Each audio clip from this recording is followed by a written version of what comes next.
committee is if one county is spending 600 million on insurance cover and procuring from a private player, which there's nothing wrong, assuming all counties were to take the same route, that's 28 billion Kenya shillings, 28 billion. We cannot force you to go to SHA or SHIF. They must also compete with the Jubilees and the Britams and the other players. But if NHIF, which has been vilified, was able to provide a cover for county governments, this new arrangement, if it is better, then it should even provide a much better cover for county staff. 28 billion shillings, it's not small money. That's about 5 or 6% of the total amount of money that goes to county governments, isn't it? 6%. 6% of 400 billion. 6% is going to insurance. So, if the government scheme could come up with a cover, a product that works, that then should be the go-to scheme. But from what I'm hearing from the government apologists and the government critics, it appears that we are all in agreement that we still don't have a solution. So we move on, but on the audit issues here, Auditor General, please advise us on the lawfulness of the procurement of service providers here. Please ensure that you get the policy document for the past and the current cover. And then I think there are other things like the claims or loss history that you have asked for. You will advise us, having looked at what has been submitted by the county when you're writing our report. That's noted, Chair. Chair, just a question. The two insurance covers are running concurrently? One expired, there was even a gap in between, which again leads us to a conclusion, Governor, that you must do something about how you manage your human resource, because it gives a picture that you are treating your employees badly. If they are without a cover for how many months? How many months were they without a cover? About 3. About 3. As an employee, if you're in that situation, you would easily resign and look for greener pastures. Sure, that's why we have said we have aligned now whatever we have with the financial year, so there's no gap. Now, honorable members, we must make progress. We go to impressed. Auditor General, you had given us a brief. 7.6 million is being investigated. 6.1 million is held by officers who exited service, and 12.1 million has been submitted for recovery.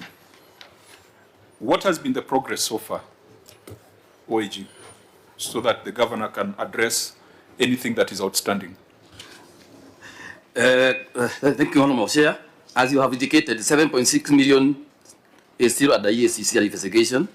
The 6.1 million has not been recovered. That relates to the officers that have since left the organization.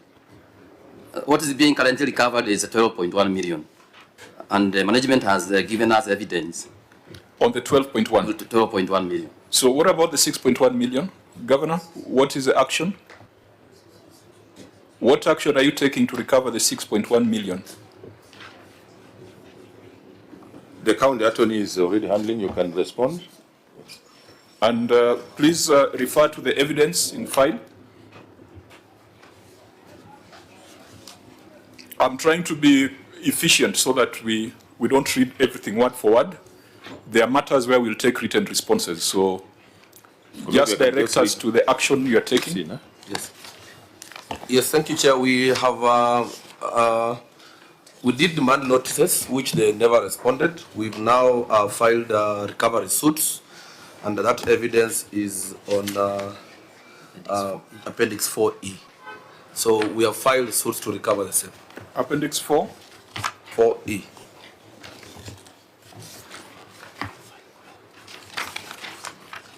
Auditor General, had you gone through that Appendix 4D?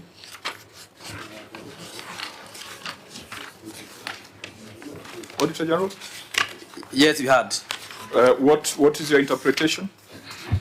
That one has not borne any fruit until when the money will be recovered, and then that's when the issue will be addressed. But they are making some. They are Is it the same as, so here it's 6.3. It's 6.3. So, and 726, so around 1 million has been paid. Out of, they have given us, Chair, they have given us a total of 6.3, but the one that was being followed up was 7.6 million. That's the ESCC one. Yeah. Out of 12, it means that 6 million has been paid. That's why they are following up 6.3 million.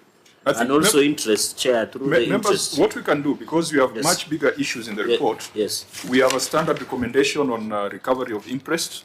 That is one area where the TFM regulations have been very clear on what action needs to be taken. So you don't even need to waste time. If these are not going to bear any fruit, the onus is on the accounting officer. I think that's how the PFM regulation is crafted. Our recommendation would be the accounting officer within certain timeframes must recover the money with interest, failure to which they shall bear the loss. Maybe, Chair, in 30 seconds, I think this is one of the counties that are a bit efficient in terms of recovery suits, because most of them even don't write demand letters. So I think this, I hope these suits will yield to something, that the recovery of this 6.3 million shall be achieved. But the fact that there is evidence of action and spanner into works is a bit comfortable. Fine. To some extent. Thank you. So we proceed to... Yeah. Yes, Senator Wakoli. I want to ask the current status of interests in Bungoma. Many of our staff always cite these things to enjoy like others. I put it to us, are our staff, including those who are here, benefiting, or they equally have pending interests, my governor? Because I always get petitions that some of our close friends, those who accompany you, those who work with our CECs in the county government, they are always requested just to sign forms and nothing forthcoming. So I wanted to ask, is the management of impress handled properly, or it is a tool